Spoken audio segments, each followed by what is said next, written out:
அடிப்படை ஜோதிட பாடம் 2 உங்களை சந்திப்பதில் பெருமகிழ்ச்சி அடைகிறேன். நான் உங்கள் ஜோதிஷ வித்யாபதி எஸ்.என். கணபதி. இந்த பதிவில் நாம் பார்க்க இருக்கிறது, போன பதிவில் உங்களுக்கு சொன்னது போல தான், ராசிகளுடைய தன்மைகளை நாம் பார்க்க இருக்கிறோம். முக்கியமாக ஒவ்வொரு ராசிகளுடைய குண அதிசயங்களை இப்போ நான் உங்களுக்கு சொல்ல போகிறேன். இதை கவனமாக தெளிவாக உள்வாங்கணும். அப்போ தான் உங்களுக்கு ஜோதிடத்தில் நல்ல ஒரு பிடிப்பு ஏற்படும். எந்த இடத்தையும் ஸ்கிப் பண்ணாமல் ஃபுல்லாக அழகாக வரிசையாக கோர்வையாக பாருங்கள். பார்த்துட்டு கூட அப்புறமா கீழே டிஸ்கிரிப்ஷன் பாக்ஸில் உங்களுக்கான அந்த விளக்கங்கள்லாம் கொடுத்துருப்பேன். அதை பார்த்து நீங்கள் நோட்ஸ் எழுதிக்கலாம். ஃபஸ்ட்டு வீடியோவை முழுக்க பார்த்துருங்க, சரிங்களா? புதிய நேயர்கள் இது போல் உங்களுக்கு தொடர்ந்து வேணும்னா சப்ஸ்கிரைப் பண்ணி பாருங்கள். உங்களுக்கு ரொம்ப விசேஷமாக இருக்கும். முழுக்க நாம் இந்த யூடியூப் சேனலில் அடிப்படை ஜோதிட பாடம் ஃப்ரீயாக உங்களுக்கு சொல்லித்தர போகிறேன். இந்த மாதிரி போர்டு போட்டு, சரிங்களா? மகிழ்ச்சி தானே? இப்போ விஷயத்துக்கு வருவோம். இப்போ இது மேஷ ராசி. இப்போ சரிங்களா? இப்போ இந்த வீட்டின் அதிபதி செவ்வாய் அப்படின்னு சொல்லியிருந்தேன் போன பதிவில். அந்த பதிவை பார்க்காதவங்க கீழே டிஸ்கிரிப்ஷன் பாக்ஸ்லையோ இல்லை கமெண்ட்ஸ் பாக்ஸில் லிங்க் தரேன், அதை பாருங்க. ஃபர்ஸ்ட் பகுதி. இப்போ இந்த வீட்டு அதிபதி செவ்வாய். ஓகே, இந்த ராசியுடைய உருவம் என்பது ஆடு அப்படின்னு புரிஞ்சுக்கங்களேன், சரிங்களா? இந்த ராசியுடைய உருவம் ஆடு. இப்போ செவ்வாய் அப்படின்னும் பொழுது நெருப்பு அப்படின்னு புரிஞ்சுங்க. அதோடைய ஆதிக்கம் நெருப்புத்தன்மை, கொஞ்சம் உஷ்ணம், வேகம், அவசரம், படபடப்பு, ஆத்திரம் அப்படின்னு புரிஞ்சுங்க. தைரியம், வீரியம், நல்ல விஷயம் நிறைய இருக்குது. கொஞ்சம் அதாவது பார்த்தீங்கன்னா இந்த கோபம்னு சொல்லுவாங்க, முன்பின் யோசிக்க முன் கோபம்னு சொல்லுவாங்க. ஜாதகம் நல்லவர் தான், இந்த மேஷம் அமைப்பு நல்ல விஷயம்தான். இப்போ ஆடு அப்படின்னு புரிஞ்சுக்கிங்களா, அதோட தன்மை நீங்கள் புரிஞ்சுக்கலாம். ஆடு அது ஒரு பசுமையான ஒரு நல்ல ஒரு ஜீவன். அது என்ன பண்ண, அது சைவமான ஒரு விஷயம். ஆனால் அது பார்த்தீங்கன்னா நுனிப்புள் மேய்வதுன்னு சொல்லுவோம். அங்கங்கே கொஞ்சமாக மேய்ஞ்சிட்டு அப்படியே போயிட்டே இருக்கும். ஒரு இடத்துல ஸ்டடியாக இருக்காது அப்படின்னு ஒரு அமைப்பு இருக்கிறது. அதனால் கொஞ்சம் முன் கோபமும் இவர்களுக்கு இருக்கும். இப்போது இவருடைய தன்மை சில பேருக்கு மேஷத்துக்கு நான் சொன்ன பழக்க வழக்கமே அப்படியே மாறி இருக்கும். அது எப்படின்னு பார்த்தா, அந்த வீட்டில் அவங்க ஜாதகத்தில் உள்ள கிரகத்தின் ஆதிக்கம். ஒருவேளை இந்த இடத்துல குரு இருக்கிறார் அப்படின்னா அவங்களுக்கு குணத்தையே வேற மாதிரி மாத்திருங்க. ஆனால் கோபம்ன்றது இருக்கும், இருந்தாலும் குணமும் இருக்கும். கோபம் இருக்கும் விதத்தில் குணம் இருக்கும்னு சொல்லும் போது, இந்த செவ்வாய்க்குள்ள குரு இருக்கிறான்னு வச்சுங்க. செவ்வாயே இங்கே இருக்கிறார் ஆட்சி, இங்கே குரு இருக்கிறாரு, அவங்களுக்கு கோபம் உள்ள இடத்துல குணமும் இருக்கும், நல்ல ஆற்றல் திறமை இருக்கும். இப்போ மருத்துவம் சார்ந்த விஷயங்கள், பெரிய அதிகார பதவியில் இருப்பார்கள், நியாயமான மக்களை ஆளுமை செலுத்தக்கூடிய துறைகளில் இருப்பவர்களுக்கு இந்த மாதிரியான அமைப்புகளும் இருக்கும். இது மேஷ ராசியுடைய விசேஷ தன்மைங்க. அடுத்தபடியாக நான் சுருக்கமாக சில விஷயத்தை சொல்கிறேன், புரிஞ்சுக்கணும், சரிங்களா? அடுத்தது ரிஷபம் அப்படின்னும் போது இந்த வீட்டுடைய அதிபதி சுக்கிரன். அந்த ராசியுடைய உருவம்ன்றது எருது, பசு அப்படின்னு புரிஞ்சுக்கலாம், நந்தி அது மாதிரி புரிஞ்சுக்கலாம். அதாவது எருதுன்றது ஒரு மாடு. அது பார்த்தீங்கன்னா பொறுமை. இது எப்படி படபடப்பு அவசரம் சொல்லணும், இது பொறுமை. அப்படியே ஆப்போசிட், பொறுமை, நிதானம், எந்த விஷயத்தையும் சிறப்பாக செய்யக்கூடிய ஒரு நல்ல அனுகூலமான ஒரு விஷயத்தை கொடுக்கக்கூடியது இந்த ரிஷப ராசி அப்படின்னு புரிஞ்சுக்கலாம். பொறுமை, நிதானம் அப்படின்றத அழகாக நீங்கள் புரிஞ்சுக்கலாம். சுக்கிரன் அழகு, நளினம், இது போன்ற ஒரு விஷயங்க. அடுத்தபடியாக சுருக்கமாக புரிஞ்சுக்கலாம். போக நம்ம உயர்நிலை வகுப்பு தெளிவாக சொல்லித்தரேன் உங்களுக்கு. அடுத்தபடியாக மிதுனம், சரிங்களா? இந்த வீட்டு அதிபதி புதன். புதன் அப்படின்னும் பொழுது அதனுடைய நிறம் அப்படின்னும் போது, நிறம் குணம் தோற்றம்னா நம்ம அடுத்தடுத்து சொல்ல போகிறேன். அதோட பசுமை அப்படின்னு புரிஞ்சுக்கோங்க. புதனுக்கு 2 இரட்டைத்தன்மை அப்படின்ற ஒரு பெயர் அமைப்பும் இருக்கிறது. இன்னொன்று, புதன் கம்யூனிகேஷன், புதிய தகவல் தொடர்பு. இப்போ இந்த உலகத்தில் உள்ள எல்லா விஷயத்தையும் புதுசாக படிப்பு, புதன்களுக்கு படிப்பு, எல்லா விஷயத்தையும் படித்து அதை நுண்ணறிவு, ஆற்றல் எல்லாம் இவர்களுக்கு சிறப்பாக இருக்கும் அப்படிங்கிறது புரிஞ்சுக்கும். அடுத்தபடியாக கடகம். நான் சுருக்கமான விஷயங்களை தான் சொல்லிட்டு வரேன், போக விரிவாக பார்க்கலாம், சரிங்களா? கடகம் இந்த வீட்டு அதிபதி சந்திரன். சந்திரன் அப்படின்னாலே எவ்வளோ பௌர்ணமி வெளிச்சத்தில் எவ்வளோ அமைதியாக, குளிர்ச்சியாக அப்படின்னு சொல்லக்கூடிய அந்த மாதிரியான ஒரு அமைப்பு கொண்டது தான் இந்த கடக ராசிங்க. இதனுடைய உருவம் அப்படின்னும் பொழுது நண்டு அப்படின்னு சொல்லுவாங்க, சரிங்களா? அந்த நீரில் இருக்கக்கூடிய அந்த மாதிரி ஒரு விஷயமாக இருக்கிறது. அது பார்த்தீங்கன்னாக்கா கொஞ்சம் வேகமாக செல்லக்கூடியது, ஓடி வரக்கூடிய. சந்திரன் ஒரு இடமா இருக்காது, அது நடந்து கொண்டே இருக்க வேண்டும். பயணம் செய்து கொண்டே இருக்க வேண்டும், பயண பிரியர்கள், இந்த மாதிரி ஒரு விஷயத்தை தான் கொடுப்பது. இந்த கடல் கடந்து வெளியூர் செல்லக்கூடிய அமைப்பு, இதெல்லாம் இந்த ராசியுடைய அமைப்புடைய தன்மைங்க. சரிங்களா? சரி, புரிஞ்சுக்கோங்க. அடுத்தது சிம்மம். இதற்கு வந்து சிங்கம், அதோடைய உருவம் வந்து சிங்கம். அதிபதி சூரியன். சூரியன் அப்படின்னா ஒரு வார்த்தை புரிஞ்சுக்கங்க, நேர்மை. சந்திரன் அப்படின்னா அன்பு. புதன் அப்படின்னா அறிவு. சுக்கிரன் அப்படின்னா அழகு. செவ்வாய் அப்படின்னா வீரியம். நம்ம பிளஸ் பாயிண்டாக நம்ம பார்க்குறோம். புரியுதுங்களா? இன்னும் அடுத்ததுலாம் சொல்கிறேன், இந்த மாதிரி புரிஞ்சுக்க. அப்போ நீதி, நியாயம், நேர்மை அப்படின்னாலே சிம்ம ராசி. சரிங்க, மற்ற ராசிலாம் கிடையாதுன்னா உண்டு. அந்த வீட்டில் சூரியன், இப்போ மேஷத்தில் சூரியன் இருக்கிறார், அவர் அந்த நேர்மை ஆதிக்கத்தை உடையவராக இருப்பார். இந்த இதே சூரியன் ரிஷபத்தில் இருக்கிறார் என்றால் அந்த ரிஷப ராசியிலேயே அந்த நேர்மைத்தன்மை கடைபிடிக்கக்கூடியவராக இருப்பார். அதனால இவருக்கு மட்டும்தான் நேர்மையும் கிடையாது, 12 ராசிலும் நேர்மை உண்டு. அந்த சூரியன் ஒருவருடைய ஜனன கால ஜாதகத்தில், ஒரு ஜாதகத்தில் சூரியன் எங்கே அமர்ந்திருக்கிறார் என்பதை பொறுத்து அவருடைய நேர்மைத்தன்மை, அவர் வந்து தப்பு பண்ணுவாரா, இந்த நேர்மையாக நடந்துக்குவாரா. நிறைய இப்போ பிஸ்னஸ் பண்ணுறதுலேயே இருக்குதுல்ல, நேர்மையாக கரெக்டாக நியாயமாக ப்ராஃபிட் லாபத்தை வச்சு பண்ணுறவங்களும் இருக்கிறாங்க. கொள்ள லாபம் வச்சு அநியாயத்துக்கு இப்படி பண்ணுறாருப்பா வைக்கிறாரப்பா அப்படின்றவங்களும் இருக்கிறாங்கல்ல. அந்த தான் அதுக்கெல்லாம் காரணம் சூரியனோட ஆதிபத்தியம் தான். ஆதிபத்தியம்னா ஆளுமை அப்படின்னு புரிஞ்சுக்கிறேன். அப்போ சிம்மம் அப்படின்றது நேர்மை அப்படின்ற மாதிரி அவங்களோட குணம், இந்த மாதிரி அதிசயத்தை புரிஞ்சுக்குங்க. அவங்க வந்து தலைமை பண்பு, தான் சொல்றது சரியா இருக்கும் அப்படின்ற மாதிரியும் தலைமை பண்பை ஆதிக்கம் உடையவர்களாகவும் இருப்பார்கள்.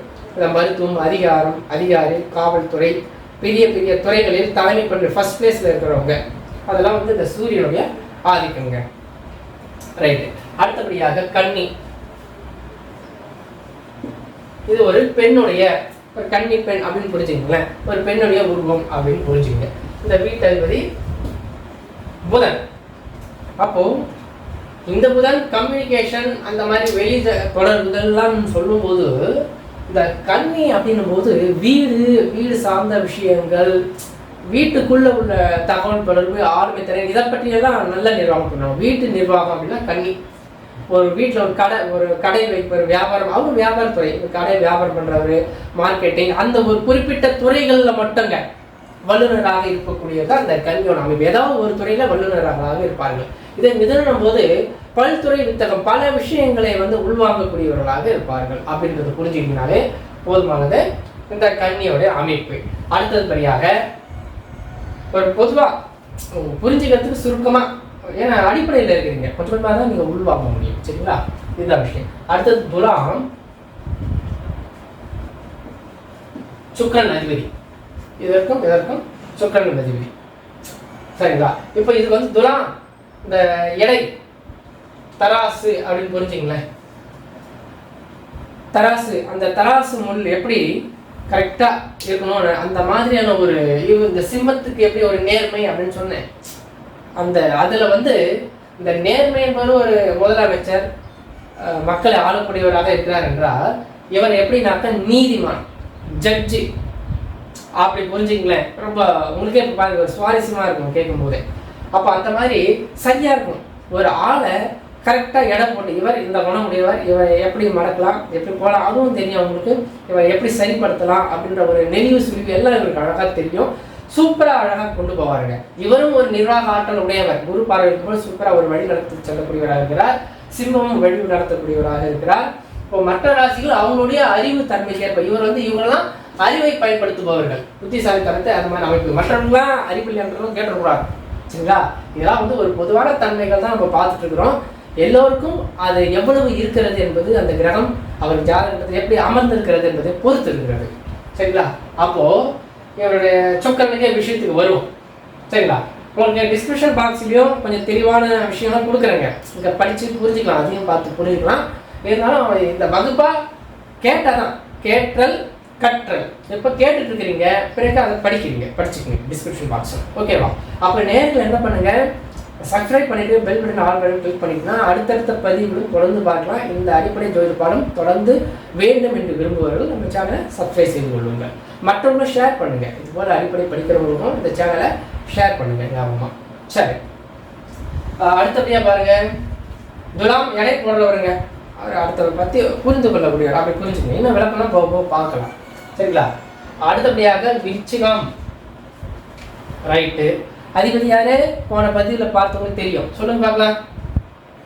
செவ்வாய். நீங்க என்ன பண்ணுங்க, கீழே கமெண்ட்ஸ்ல இப்ப நான் இந்த பதிவுல என்னென்ன விஷயம் சொன்னேன், உங்களுக்கு ஏதாவது கேள்விகள் இருந்தால் தாராளமாக என்ன கேட்கலாம். இந்த பதிவுல நான் என்னென்ன உங்களுக்கு சொல்றேனோ, ஒரு கேள்விகள் இருந்தால் தாராளமாக அந்த கேள்வியை கீழே கமெண்ட்ஸில் கொடுங்க. உங்களுக்கு விளக்கம் பதில் உடனடியாக கொடுக்குறேன். என்னோட வாட்ஸ்அப் நம்பர் இருக்கிறது. வாட்ஸ்அப் நம்பரில் உங்களுக்கு கேள்வி டவுட்டை தாராளமாக கேட்டுக்கலாம். நான் டைம் இருக்கும்போது தான் சொல்லுவேன். சரிங்களா? மறுபடியும் வாட்ஸ்அப் பார்க்கும்போது கண்டிப்பாக பதில் கொடுக்குறேன். இந்த அடிப்படை சம்மந்தப்பட்ட எல்லா கேள்விக்கும் உங்களுக்கு பதில் அளிக்கப்படும். முதல்ல கமெண்ட்ஸில் வரும்போது தான் ஃபர்ஸ்ட் நான் ப்ரியாரிட்டி கொடுப்பேன். கமெண்ட்ஸில் உங்கள் கேள்வி கொடுத்துட்டு அப்புறமா நீங்கள் வாட்ஸ்அப்பில் வாங்க. ஓகே.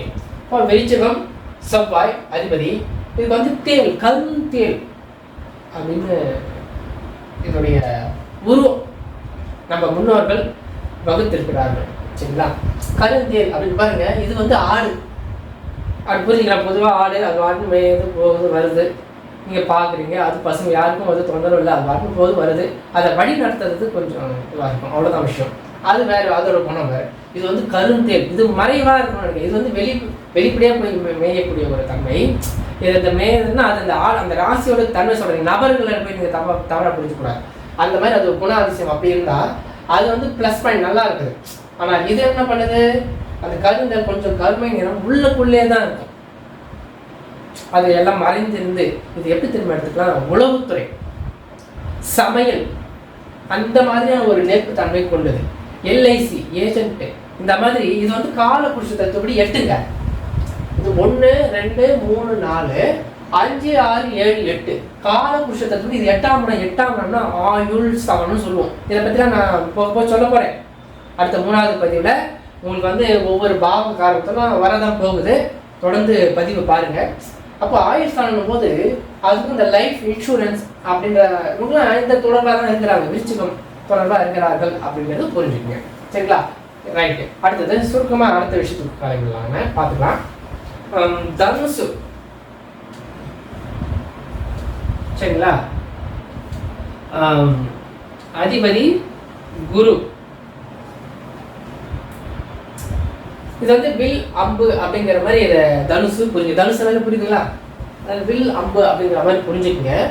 இந்த குரு அப்படின்னு பார்த்தீங்கன்னா கொஞ்சம் கோபம் இருக்கக்கூடிய ஒரு தன்மை இருக்கும். கொஞ்சம் கோபம்னாக்கா அதிகப்படியான கோபம் இல்லை, கரெக்டாக இருக்கணும், சரியாக இருக்கணும்.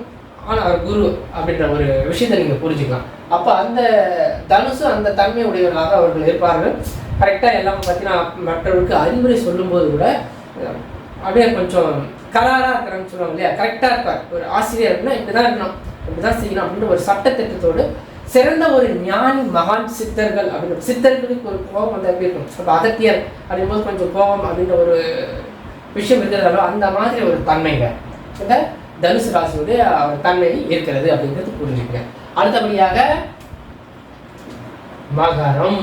அதிபதி சனி பகவான். இது வந்து அந்த மகர யாழ் அப்படின்னு சொல்லுவாங்க. அதோடைய உரு அமைப்பு அது போல இருக்கும். அப்போ இவங்க வந்து கடுமையான உழைப்பாளிங்க, கடுமையான உழைப்பாளியாக இவர்கள் இருப்பார்கள்.